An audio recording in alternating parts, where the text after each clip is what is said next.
Baiklah Bapak, Ibu-ibu dan anak-anak sekalian yang dirahmati Allah Subhanahu wa taala. Pada acara pesantren kilat Ramadan ini saya mendapat tema ini, materinya ini lumayan juga nih Pak. Nah, ya. Fasilitas akhirat bagi orang yang melaksanakan ibadah puasa. Masya Allah. Fasilitas akhiratnya apa nih? Hadirin hadirat rahimakumullah, di dalam hadis qudsi Allah berfirman, an Abi Hurairah radhiyallahu anhu qala Rasulullah sallallahu alaihi wasallam qala Allah ta'ala kullu amal ibni adam lahu illa siyam fa innahu wa ana ajzi bihi. Puasa itu adalah milikku, kata Allah di dalam firman-Nya, di dalam hadis qudsi tersebut, maka akulah yang akan membalasnya, maka akulah yang akan memberikan pahalanya. Ini satu amalan, suatu perbuatan yang langsung diganjar atau diberikan pahalanya langsung oleh Allah Subhanahu wa taala di puasa. Maka dari itu hadirin sekalian, saudara-saudara sekalian, bahwa puasa ini jangan kita sia-siakan, jangan hanya berlalu dengan begitu saja. Kita isi dengan sebaik-baiknya, kita manfaatkan Ramadan ini dengan maksimal agar nilai-nilai yang terkandung di dalam Ramadan ini bisa kita raih. Maka dari itu puasa ini adalah suatu ibadah yang khusus, ya. Puasa ini ibadah yang khusus, yang istimewa, tidak bisa dibiasakan saja. Artinya jangan diabaikan begitu saja, karena ini nilai kandungannya luar biasa. Kemudian apa sih fasilitas yang dijanjikan oleh Allah untuk akhirat nanti kita? Kita sekarang puasa di dunia ini, nanti ganjarannya, pahalanya di akhirat nanti Allah akan tunaikan, Allah akan buktikan. Yang pertama, ini janji-janji Allah anak-anak sekalian, bahwa Allah akan memberikan ampunan yang diberikan oleh Allah buat orang yang melaksanakan ibadah puasa sesuai dengan sabda Rasulullah sallallahu alaihi wasallam. Nah, kalau disebut nama Rasulullah apa tuh? Allahumma sholli wa sallim. Selamat datang Bapak.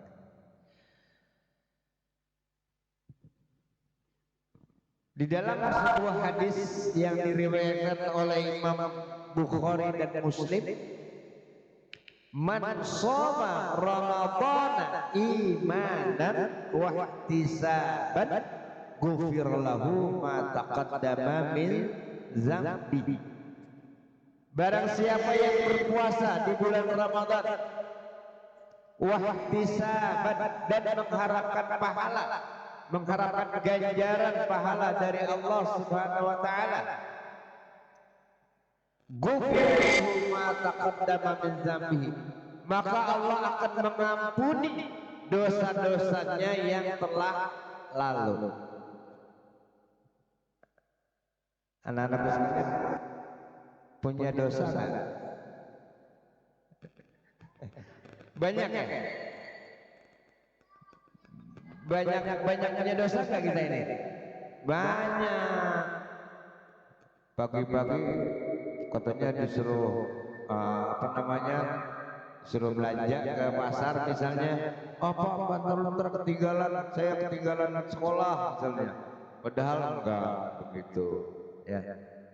Kamu sudah sholat maghrib belum? Sudah, padahal belum. Enggak boleh itu ya, enggak boleh bohong. nggak boleh bohong. Kalau bohong artinya kita mendapat dosa. Dosa itu selalu kita buat. Kadang-kadang ada hal apa kita bohong. Kadang-kadang kita berbuat sesuatu yang kadang-kadang kita membuat kita orang yang lain itu seolah-olah apa namanya kayaknya nggak tahu, padahal yang sebenarnya tidak seperti itu. Nah makanya itu anak-anak sekalian jangan sering berbohong, jangan sering mengelak dari sesuatu yang semestinya seperti itu tapi dilakukan. Anak-anak sekalian, maka dari itu hadis ini menunjukkan bahwa orang yang berpuasa karena adanya rasa iman dan ingin mendapatkan balasan pahala dari Allah akan diampuni dosa-dosanya. Maka dari itu kita berharap puasa yang kita lakukan ini jangan hanya mendapatkan lapar dan haus doang, ya. Ntar ada babnya, ya. Ada kesalahan-kesalahan orang yang melaksanakan puasa. Itu yang pertama, Allah akan memberikan ampunan kepada kita semuanya dari sebab melaksanakan ibadah puasa. Itu yang pertama, Allah memberikan ampunan.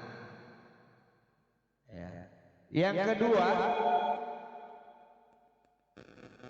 bau mulutnya orang berpuasa itu lebih wangi nanti daripada aroma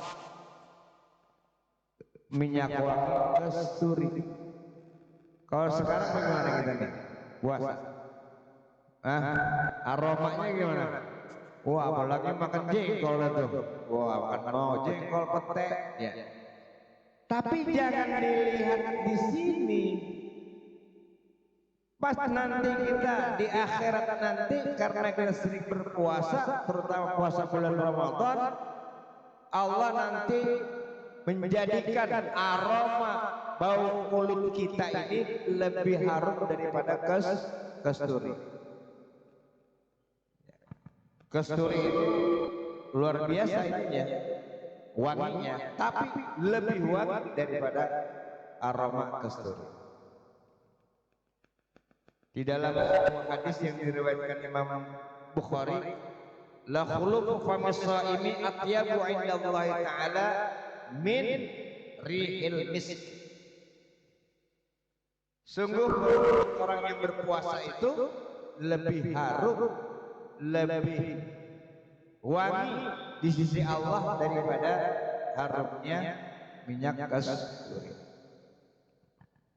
Ini orang-orang yang berpuasa itu nanti bau mulutnya lebih harum daripada bau minyak kasturi di akhirat. Yang ketiga, nah yang perlu ini dicatat sebetulnya nih oleh ada sekalian, ya. Apa sih fasilitas akhirat yang dilakukan oleh orang yang berpuasa? Apa? Yang pertama tadi tahu, ampunan Allah. Yang kedua, bau mulutnya orang puasa lebih wangi daripada minyak kasturi. Yang ketiga sekarang apa nih? Mendapat syafaat dari puasanya. Puasa itu coba Adik. Puasa itu hidup apa mati? Apa namanya? Kok puasa nanti bisa memberikan syafaat? Berarti hidup ya. Nah, puasa nanti akan bisa memberikan syafaat, ya, pembelaan, syafaat pembelaan, bantuan kepada orang yang puasa. Sekarang kita puasa nih, nanti amal dari puasa itu nanti kita akan dibalas, dibantu, diberikan dibela, ya, dibela oleh puasa itu. Apa pembelaannya? Ya, ya Allah, jangan diazab orang ini. Dulu orang ini puasa karena aku, dia bisa menahan lapar, haus, dan syahwatnya karena untuk aku puasa. Gitu. Maka dari itu, tolong ya Allah, berikan imbalan pahala yang luar biasa buat orang ini. Puasa, pahala puasa itu bisa menolong kita, memberikan syafaat. Maka dari itu kita harus benar-benar apa nih? Ini bisa di belakang di dalam ibu tuh masih muat ini tempatnya, silakan aja. Ya, iya.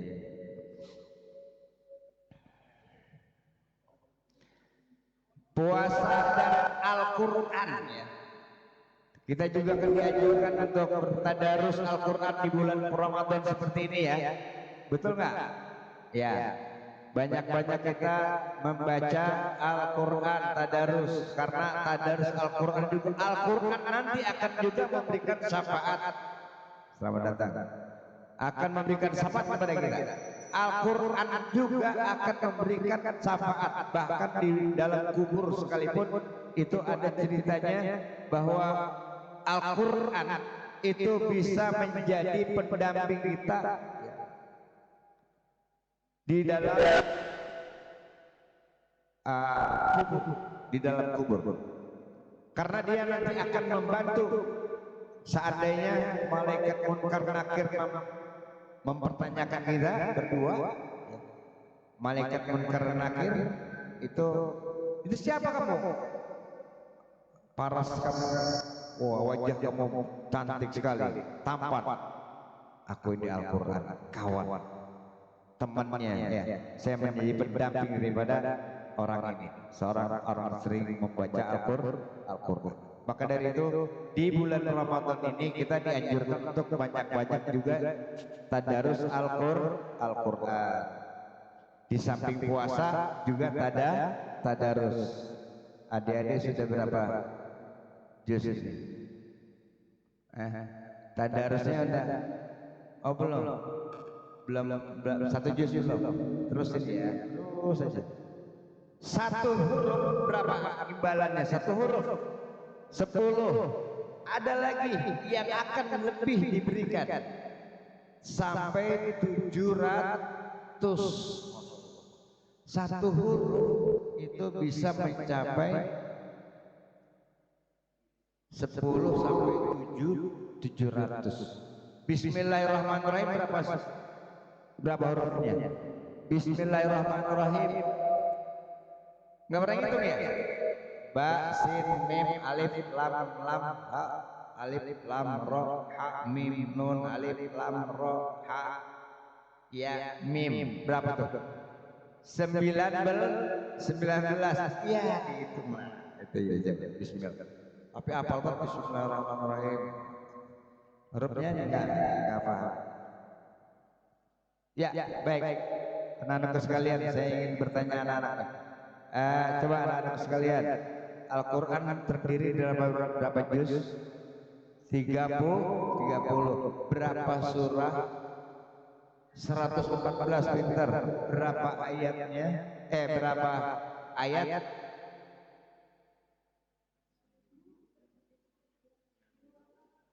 666 ayat. Iya, 6 tuh gampang tuh. Berapa tahun Al-Quran diturunkan? Ingat nggak tuh? Yang pertama diturunkan di mana? Di Gua Hiro. Apa ayatnya? Iya, siapa yang bisa melantunkan al-alaq? Iya.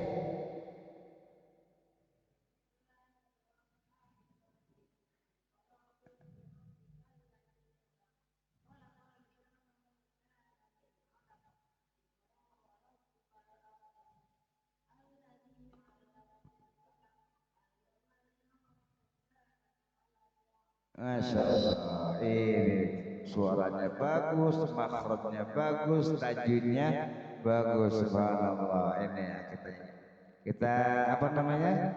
Kita apresiasi biar bagus terus, biar jadi kori. Masya Allah. Ini. Jadi ayat yang pertama turun di Gua Hira. Siapa yang menyampaikan itu? Malaikat Jibril. Pinter-pinter semuanya, alhamdulillah. Semoga anak-anak kita anak-anak yang benar-benar paham tafakuh fiddin, paham di dalam agama, menjadi dai dan daiyah, ya, membalik ini. Kita harapkan kan anak-anak kita benar-benar menjadi generasi penerus kita. Masya Allah, amin ya Allah ya Rabbal Alamin. Anak-anakku sekalian, Al-Quran itu diturunkan selama, tadi itu ayatnya berapa tuh? 6. Al-Quran diturunkan selama 22 tahun 22 hari. Wah, itu 22 gitu ya. Ayatnya 6. Al-Quran diturunkan 22 tahun 2 bulan 22 hari. Oh, lama ya Al-Quran kalau begitu diturunkan. Lama, nggak langsung Al-Quran diturunkan begini begitu, tidak. Tapi turunnya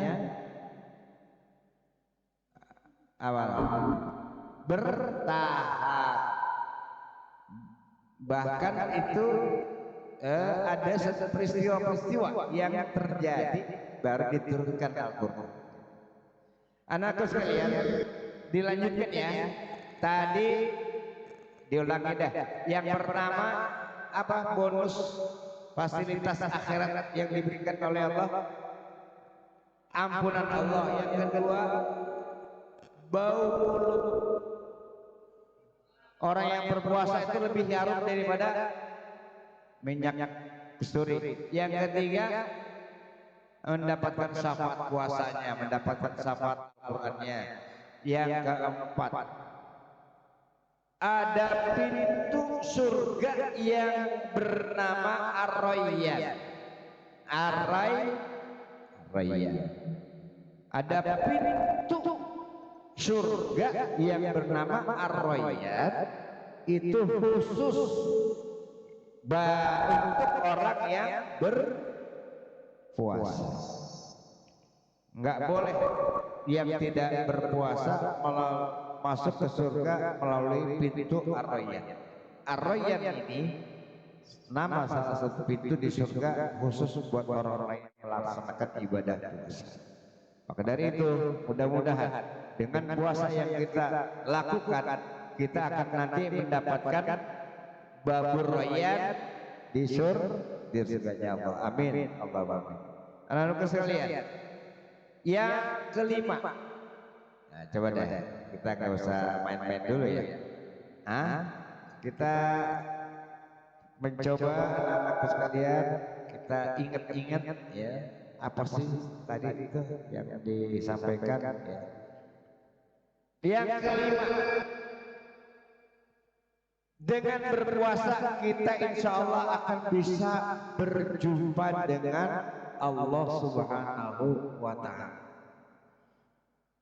Kalau sekarang ini kita pernah melihat Allah? Pernah melihat Allah? Enggak.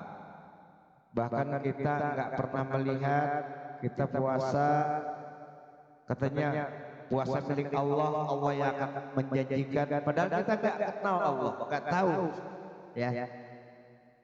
Kita yakin adanya dunia ini ada yang menciptakan, kita yakin adanya kita ini ada yang menciptakan, kita yakin adanya bulan, adanya matahari bisa berjalan berputar, itu ada yang mendalikan, itu Allah. Padahal kita nggak pernah melihatnya. Tapi dijanjikan oleh Allah nanti orang yang berpuasa di bulan Ramadan ini nanti akan bisa berjumpa dengan aku, dengan Allah Subhanahu wa Ta'ala.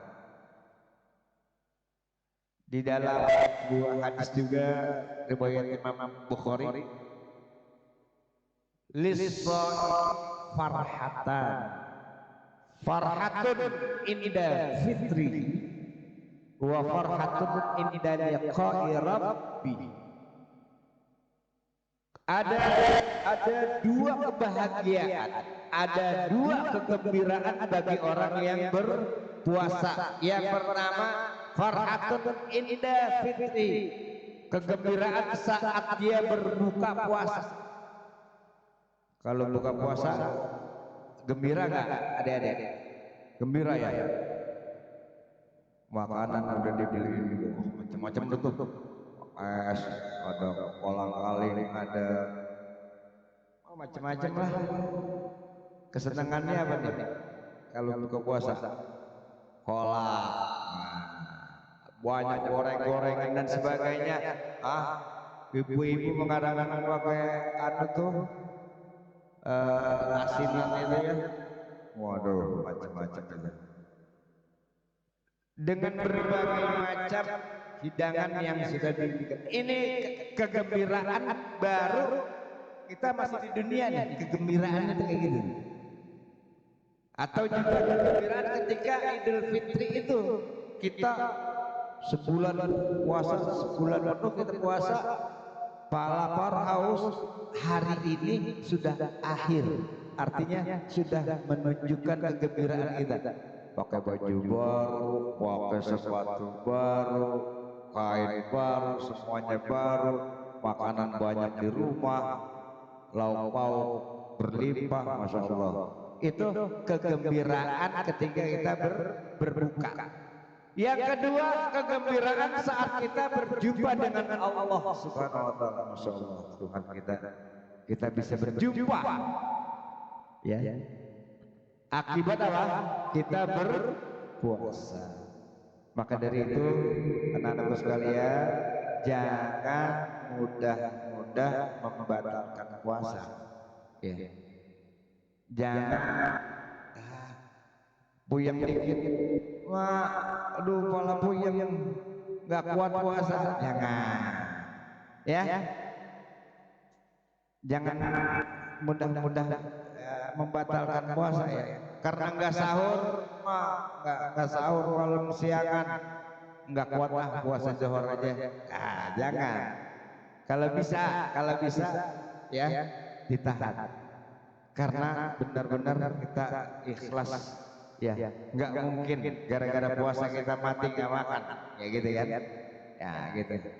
Anak-anakku sekalian, itulah dan Bapak Ibu sekalian, barangkali 5 fasilitas akhirat yang diberikan buat orang-orang yang berpuasa. Sekarang ada yang kaitannya dengan apa? Puasa, ya, kesalahan bagi orang yang berpuasa. Baik, anak-anak sekalian, hadirin hadirat rahimakumullah,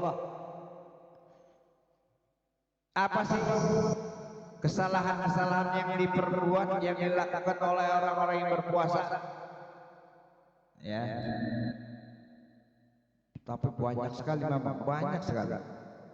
Kita nggak usah terlalu rinci, sebanyak mungkin, ya. Misalnya puasa ini banyak nggak orang yang melakukan sesuatu karena dia nggak tahu, akhirnya dia melakukan itu sehingga membatalkan puasanya ataupun memakruhkan puasanya. Banyak ya. Landasannya karena tidak tahunya hukum tentang puasa. Banyak banget orang yang berpuasa tapi karena tidak diikuti dengan ilmu, tidak dibarengi dengan pengetahuan agamanya, sehingga puasanya banyak yang salah. Puasa mah puasa, ngomongin orang jalan terus, gitu kan? Puasa mah puasa, ngomel mulu, marah-marah mulu. Nah, ini akibatnya puasanya tidak sempurna, bahkan tidak mendapat apa-apa kecuali lapar dan haus. Kalau kita tidak tahu, kita kurang paham. Nah, seperti ini nih kita belajar nih. Fas'alu ahla zikri in kuntum la ta'lamun. Makanya mau bicara apa namanya? Bertanya kepada guru, kepada Pak Ustaz Sofyan, Pak Ustaz Putra ya, tentang apa sih kalau saya melakukan begini nih puasanya nih batal atau tidak? Kalau saya melakukan ini sedang puasa nih, puasa saya diterima atau tidak? Ini belajarlah kita banyak-banyak. Termasuk sekarang pesantren kilat adalah untuk membuat kita jadi lebih tahu hukum-hukum tentang puasa ya.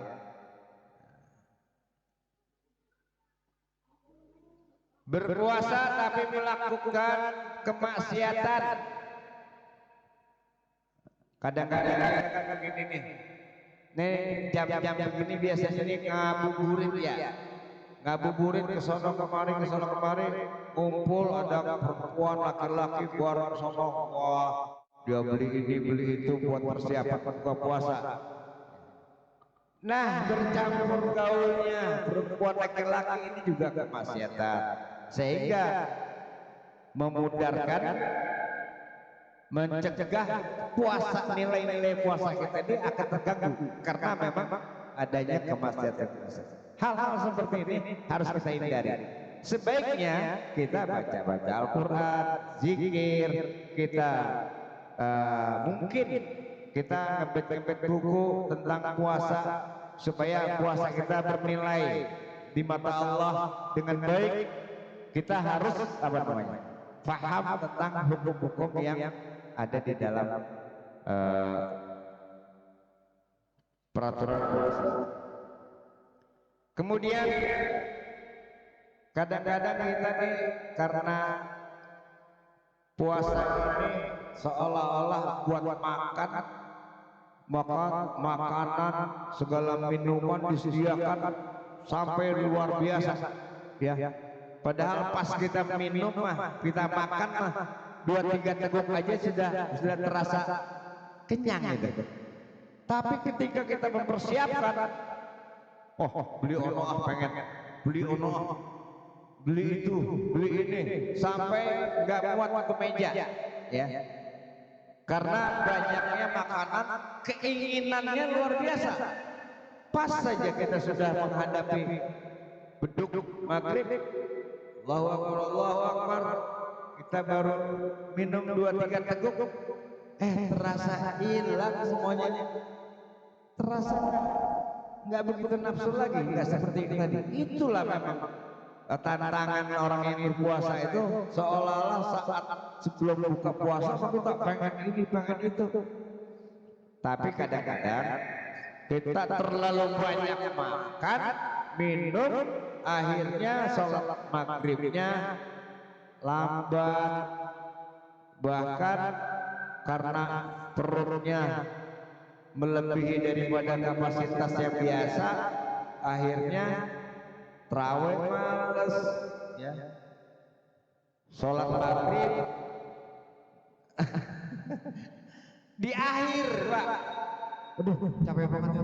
Waduh, luar biasa nih makan ini enak banget. Maghribnya lambat di akhir, habis begitu belonjor lagi, ya Allah. Ini akibat apa?